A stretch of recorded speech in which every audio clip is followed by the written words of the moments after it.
everybody. Welcome to the Her Voice Up podcast. My name is Ifwake Swakuto, founder of Her Voice Up. So Her Voice Up is a supportive community aimed at empowering women and regaining confidence in themselves and in their voices. My guest today is the amazing Tara Rule.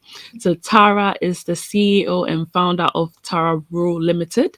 She is the busy to balance positive psychology coach who has risen through the ranks at Adobe and Virgin Media O2 by writing her own rule book. She coaches and helps professionals globally to succeed and reach their potential. Hi, Tara. It's good to have you on Hi. today. Thank you so much for having me. Oh, lovely. So today we're going to chat with Tara about her business and everything on entrepreneurship, and we're going to get some very useful nuggets from Tara. Sorry. So could you share a bit about your journey and what led you to becoming an entrepreneur? Yeah, definitely. And it's quite funny, that word entrepreneur, because for a long time I would go, oh, I'm not an entrepreneur. Like, it literally took me quite a long time before I could say I'm an entrepreneur. But for me, part of my journey is I've had a very successful career in corporate. I loved my corporate jobs. I never thought I would leave corporate. Like, I've not had this burning desire that I'm going to have my own business and having that entrepreneurial spirit. I thought I would be in corporate until my retirement. Right. But I found something that I really loved doing, which was coaching. So I got qualified as a professional coach. I think it was back in 2017. So quite a while ago, I got qualified because I thought, actually, who knows what my future will look like? It may well be that I'll be the CEO of a small business or an MD of a small business, in which case being a qualified coach would help me. I also thought I could be a vice president at Adobe where I was working, and being a qualified coach would help me. Or I kind of had this slight niggle going, maybe I might be a coach one day. And it would, having a coaching qualification would help me. So I didn't really know what my path would be, but I just felt drawn to getting qualified to be a qualified coach because I knew that I loved it. So it started as a tiny, tiny little nugget. But for me, a big turning point happened probably about 4 years ago. It started where I met my coach. And she wasn't my coach at the time. She became a friend, and she said to me, oh, God, imagine if you did coaching, like if that was your job. And I'd go, no, definitely not. And she said to me, she'd often say, like, right, I want to get my hands on you because, like, you could do amazing things. And I would literally say to her, I am not ready. Like, nope. Maybe one day, but if I start working with you, I will change my life, and I'm not ready to change my life. But I read a book, and that book asked me what was the worst case and best case scenario for my career in 5 years' time. And it really, that question just hit me. Right. Like, oh. And the worst case in 5 years' time for my career was still doing the corporate job. Right. So that kind of opened me up to going, so maybe deep down I do want something different. So I messaged her and I said, okay, I'm in. But I went through a whole load of thought process going, but what if I did it and failed? What if I let everyone down? And like that catastrophizing, what if I let everyone down? I was like, no, okay, I'm not going to let anybody down. I can do this. So I then started getting coached, but I went on a whole mindset journey. And to be able to say that I'm a successful entrepreneur, it didn't come easily. Right. So it's very interesting that you're saying that you had, like, those little thoughts that were saying you can do it. Do you feel that was because you didn't trust yourself enough, or perhaps you had a little bit of imposter syndrome? What do you think was that, that thing that was stopping you from taking a hold of your future, in a sense?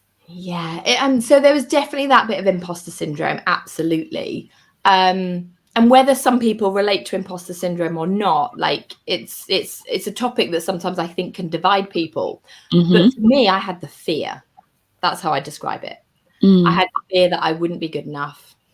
I had the fear that I would let people down, because the amount of people that said to me, you're an amazing coach, would you ever do this? I'm like, no. And I was like, what if I let everyone down? So yeah, I definitely had that fear that I wasn't good enough and the fear that I might fail. That was like, oh God, no, I don't want to fail. I'd rather not do anything than fail. So yeah, that was definitely deep in my mindset. Right, and I see that you do a lot of stuff on social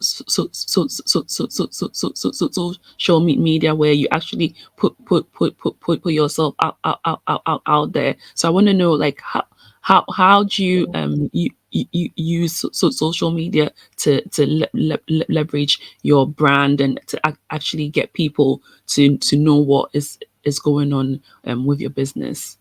Yeah. So I think there's a couple of things come to mind when you ask that question. I see a lot of entrepreneurs and business owners worry about getting visible, worry about putting themselves out there.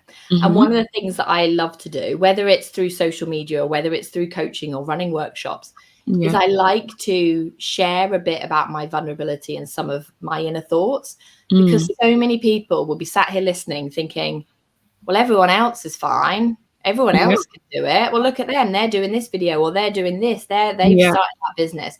But that's all right for them because they're confident or they've got this, or they're smart enough or they look like this. And actually, so many people have that inner voice going, really? The inner voice, It's really loud. So I like to share a little bit about some of the thoughts that I have, some of the fears that I've had, some of the things that have held me back over the years. Because for anybody thinking about kind of putting themselves out there, it's not as bad as you think. Like, honestly, so many people have that fear, but if you can get over that fear, then it's amazing on the other side. But personally, I primarily use LinkedIn to share my message because I work a lot with busy professionals, but I also work with business owners as well, so more of the entrepreneurial space. So I'm also on Instagram. And I think it's a piece of going, I do what feels right for me. Right. I don't follow trends. I don't spend hours scrolling to compare myself to other people. I did to start with, and according to my Facebook feed 2 years ago, every single human in the world was a coach because the algorithms literally sent me every single coach. Right. Okay. You should do this. You should do this. And I was like, oh. So yeah, you kind of slightly feel overwhelmed. So I don't scroll. I try my hardest not to compare, and I go, what feels right for me? Like, I don't do dancey videos, but I do quite a lot of videos just talking to the camera and saying a tip, because I'm like, that's me. I like to kind of share a little bit. So I think it's about, with social media, what feels good for you, and please do not compare yourself to everybody else out there. Yeah, because remember, comparison is a thief of your joy. So that's brilliant. So, are there any challenges you face as a female an entrepreneur, and how do you overcome them in your day-to-day work that you do? Yeah, it's quite interesting because I have quite a large network and I know a lot of entrepreneurs and business owners. And something that I've heard people say a lot is that they feel quite alone, like that it's quite solitary, that you've come from a big corporate, there's lots of people and you kind of feel like you're on your own, and potentially that it's a bit toxic sometimes because there's all the competition out there. But I would say genuinely, I have not experienced any of that. And I think it's because from day one, I have chosen to put myself in group environments of people that think similar to me. And when I say think similar, because it is good to get kind of diversity of thought, but when I say about think similarly, I can't say the word, I think it's a combination of supporting each other. To go, my network, I call them my peers. Some people call them my competition, but I call them my peers. We celebrate each other. Like, when one of us has a win, whenever one of us does something amazing, when one of us does a launch, we are literally celebrating each other. So I found a group of people where we celebrate each other when we don't see each other as competition. And I think also people that are, again, happy to be vulnerable, Mm-hmm. because actually it's not rosy all the time, every single day. Exactly. Mm-hmm. So allowing yourself, and if you look at social media, everything is rosy every single day. So Mm-hmm. being in a group of people, like building relationships with people where they're happy to go, this didn't work, or this isn't as good as I thought it was going to be, or these thoughts are holding me Yeah. back. So Mm-hmm. I have chosen, I've been in group coaching programs now for 3 years. I run my own group coaching programs because I think it's so powerful to surround yourself by people Yeah. who will champion each other. And I think that's the biggest thing that I've purposely done, which means that I'm not there going, I feel like I'm alone. I feel like there's a lot of competition. Yeah. That's really important. So that brings me perfectly into my next question. So what role do you think allyship and mentorship plays in the success of any entrepreneur's journey? I think it's huge. Mm. When you're an entrepreneur, especially when you are starting and you may not have a team at all, or your team might be quite small, it's really easy just to sit in a box, Mm-hmm. whether that's at your kitchen table, whether that's in an Yeah. office, wherever. It's really easy to just sit in your box and go, what Yeah. now? So I think having allies, having friends that you can bounce ideas off of, that Mm-hmm. you can celebrate with, is really, Yeah. really powerful. A couple of things that I do as well is I have a CEO day every month. So Okay. every month, and this started before I even left my corporate job, Mm. I had a CEO day once a month. And for that, I would go, right, I am the CEO of my business. Mm. I'm not the head of marketing, the head of sales, the head of finance, the head of social media, and all those things that Yeah. an entrepreneur has to do. I am the CEO. Mm-hmm. So on one day, CEO day, I wrote my marketing strategy. Another Right. day, I wrote my 5-year vision and then brought it back. There's Mm-hmm. different things that I go, but I go, no, I'm the CEO. And I spend a day, a month thinking big, not doing Mm. action, I but love that. really, really thinking big. Yeah. Yeah. And one of the things that I do is I have a really, really close friend. She works full time in corporate. She has Right. no desire to set up her own business. However, her and I, we brainstorm really, really well together. So Mm. every kind of quarter, she'll take a day's holiday and spend the day with me so that we can build stuff together. And actually, those Cool. days where we're together are so much more powerful than me sat there by myself going, Yeah. let's be the CEO. So yeah, I Yeah. think having allyship, whether that's through a paid coach, whether Mm-hmm. that's through finding peers, kind of Mm. through going to events or being part of group coaching, or whether it's literally just one of your mates who is interested in what you do, actually Yeah. having people that you go, yeah, let's bounce some ideas off. I think it's so, so powerful. Right. So then it's really interesting you're saying that. So that means that your ally or your mentor doesn't have to be in your immediate space. It could be, Mm, the person could be from any sector or any field, basically. absolutely. And I Mm. think often, so I'm a coach. I Mm-hmm. can give advice, but the thing that I love doing is helping people get to their own answers. Right. And often, if you are slightly removed, it can be Mm-hmm. easier to help the other person Mm. think. Mm-hmm. Because if you are really, really close and you go, hey, I've done this 10 times over, it's really easy to go, here's what you should do. Yeah. However, you only ever know the tip of the iceberg of what the other person's going through. Just because something worked for me doesn't mean it Yeah. will work for you. Just because it worked for Sure. you doesn't mean it will work for me. But thinking about how I can do something and doing it in the way that I think is going to be impactful from the experience that I've had and what I love doing, that's more powerful. So yeah, I think it can be really good to get a perspective from somebody slightly outside of the field. Sure. And it's quite funny, just when you said that, it sparked something in my mind, especially with entrepreneurs starting up your own business, Mm-hmm. which was, don't take advice from people that haven't done it themselves. Yeah. So I know when I was leaving corporate, the amount of people that went, "Ooh, is now a good time? Is it a good time to leave a corporate job?" Probably Mm. not, but hey, we're going to do it anyway. Yeah, you're gonna try anyway. Mm. Yeah. or people that have an opinion about what will work and what won't work, and people won't pay for that, and how will that work? But if somebody's gone through it themselves and go, hey, I've been pretty much in your shoes and I would love to share with you what worked and what didn't work, brilliant, Right. take it, soak it in. But so often people try to give you advice and you go, really? Okay, when was the last time you set up your own business? Never. So I think it's a case of just being mindful to go, who do you listen to? Whose advice do you take?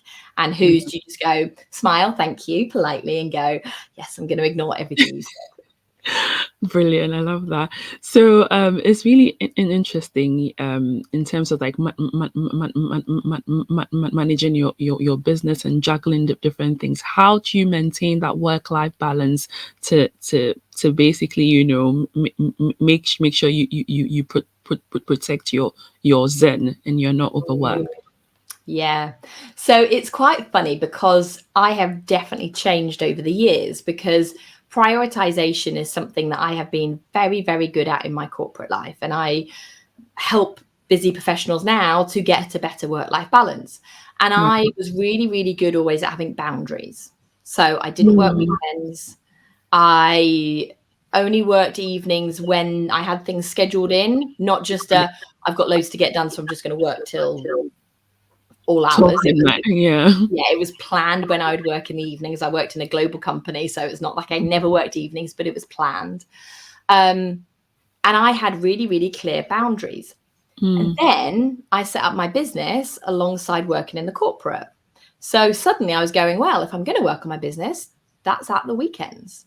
So I would then spend my evenings and weekends working on my business. And that was fine because I loved doing it. But then I got into the habit of doing it. So I then, once I'd left the corporate job and I just had my business, out of habit, every Saturday morning I'd log on and I'd plan things. And I was like, oh, hang on a second. I've now got to refigure out what my boundaries are. So I think that's one thing that I would invite people to go, what boundaries do you want? Because again, we're not the same. And I started thinking about going, right, I'm no longer working weekends. But actually, I quite like on a Saturday morning when the kids are watching a bit of TV, just to write down a few things. My husband will go and play football or go to the gym, and I'll just start thinking about what I could do on social media in the coming weeks. So rather than going, nope, I don't work weekends, it's going, actually, if I choose to spend a couple of hours on a Saturday morning on my social media getting creative, then that's fine. But knowing that I have boundaries. And actually what's not okay is that I spend all day Saturday working. Like, no, that's not what I want. So I think there's that thing. There's about having boundaries. I think the other thing that's really important is having time in your diary to do the actions.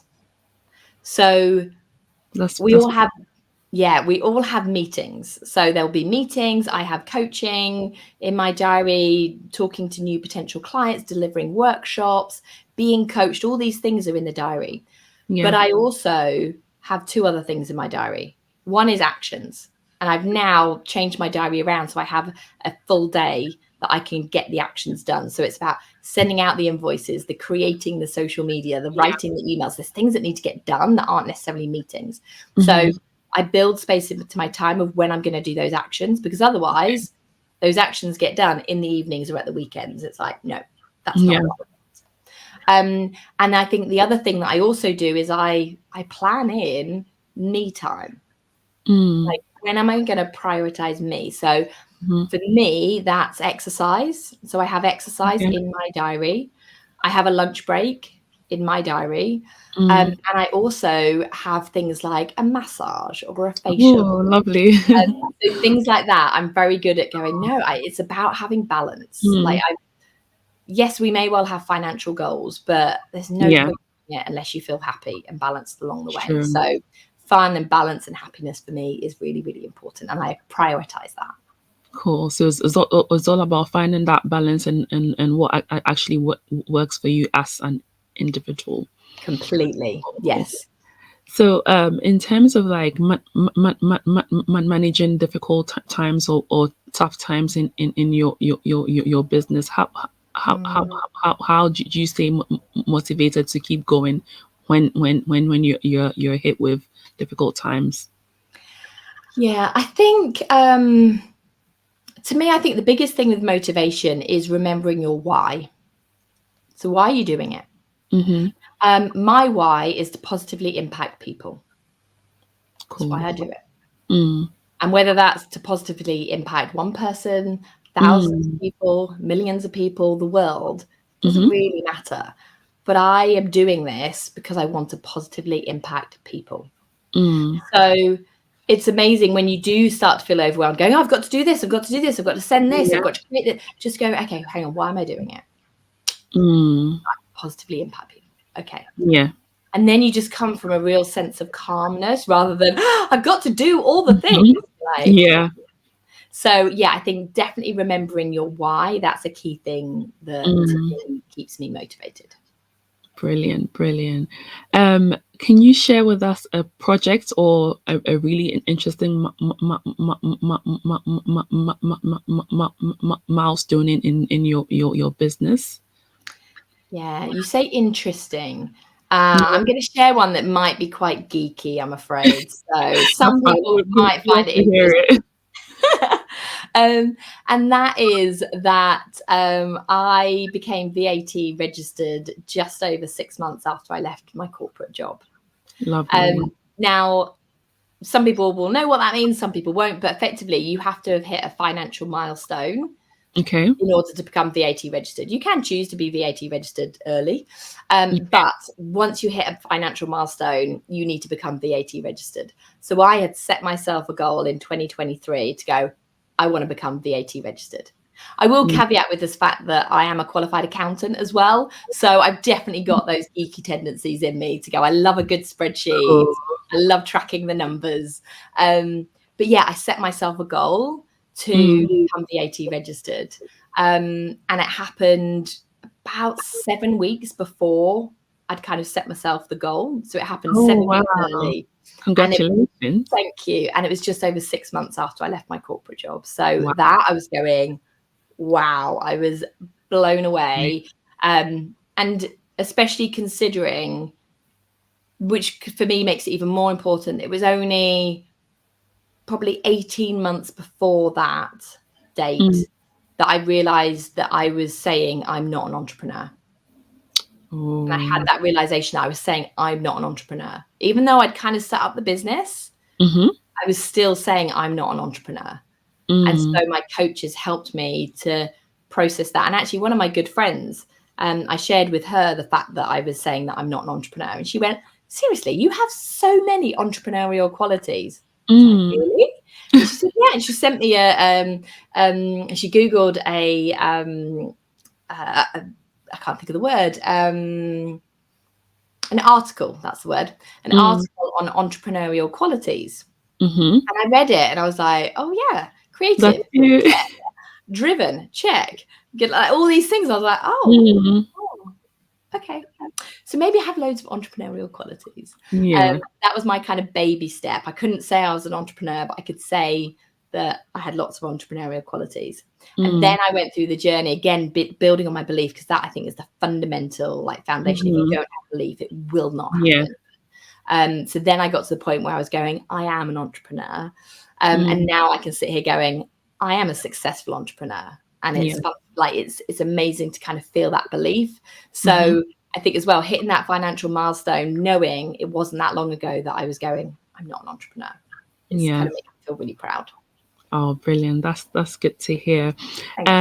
What lessons have you learned throughout your entrepreneurial journey that you think would be interesting to share? So I think for me, the lesson, it probably builds on what I just said, which is you have to have that belief. You have to believe in yourself. Not about anybody else believing you can do it. Great if other people believe you can do it.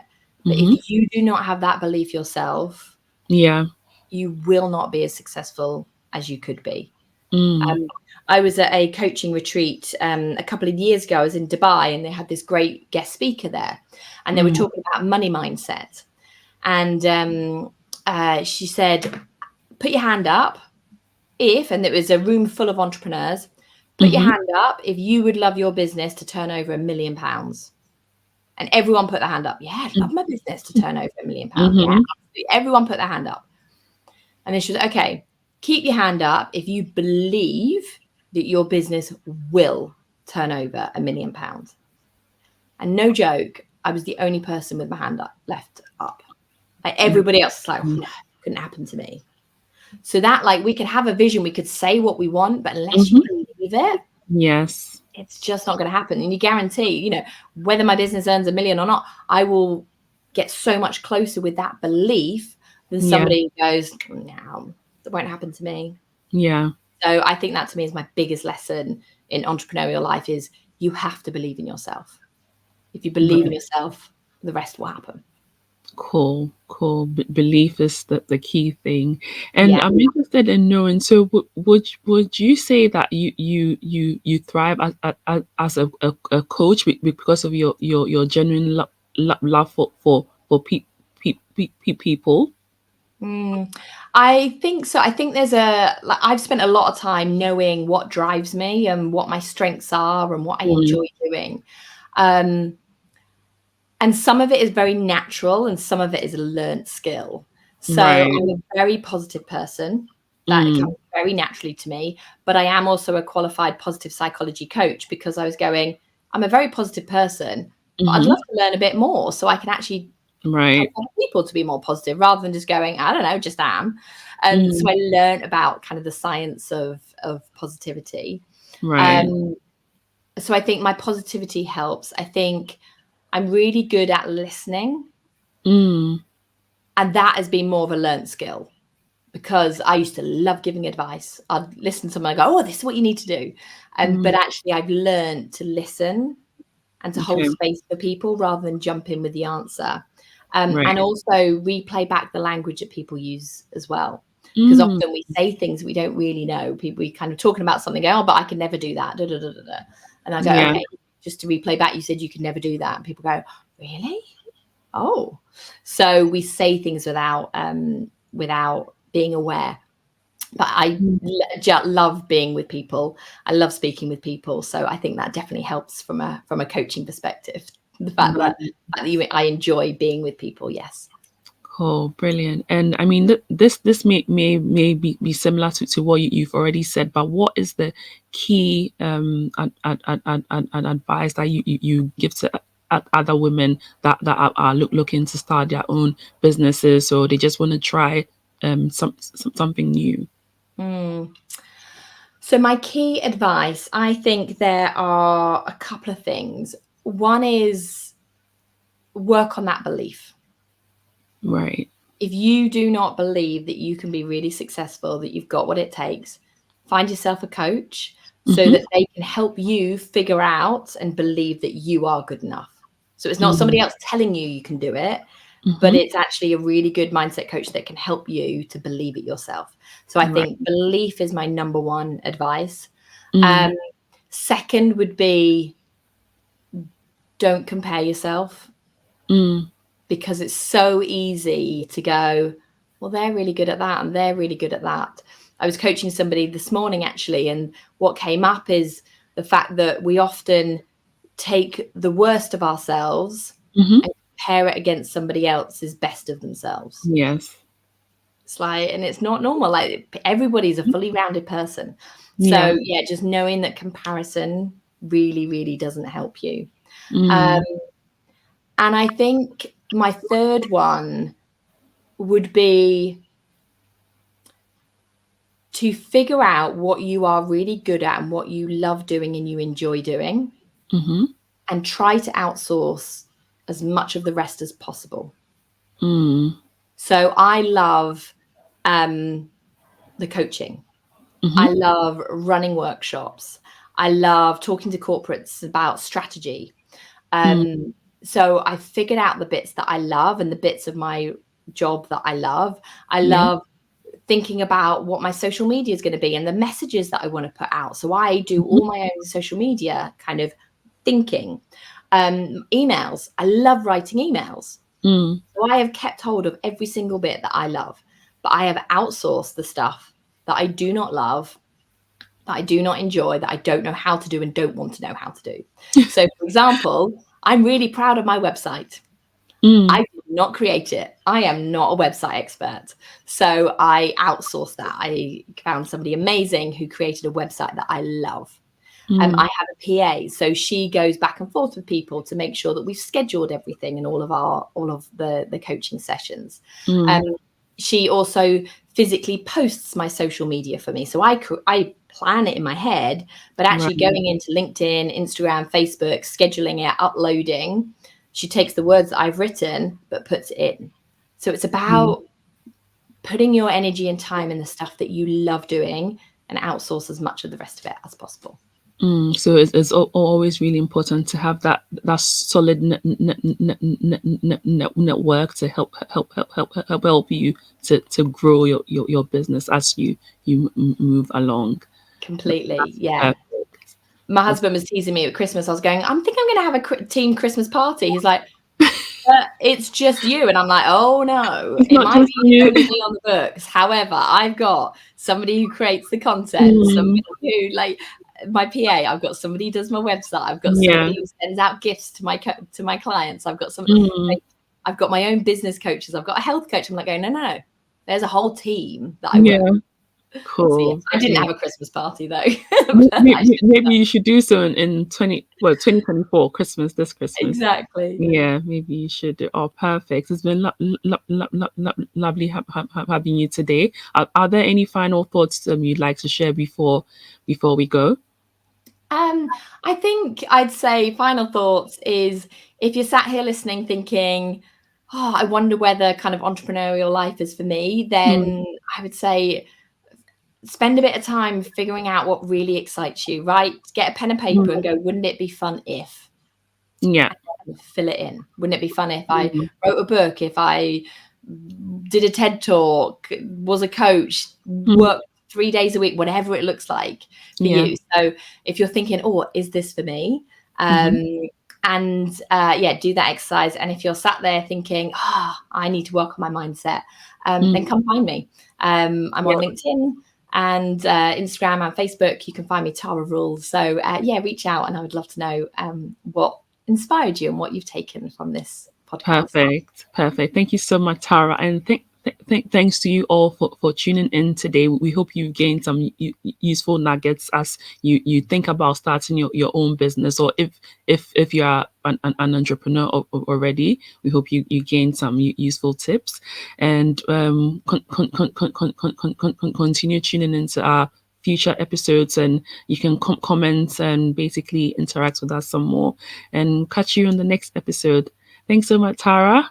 Thank you for having me. Thank you. Bye. Hope to have you on another episode. Yes. Maybe when I've reached the 1 million milestone. Yeah, it's going to come soon. Definitely. Definitely. Thank you so much. Bye. Bye.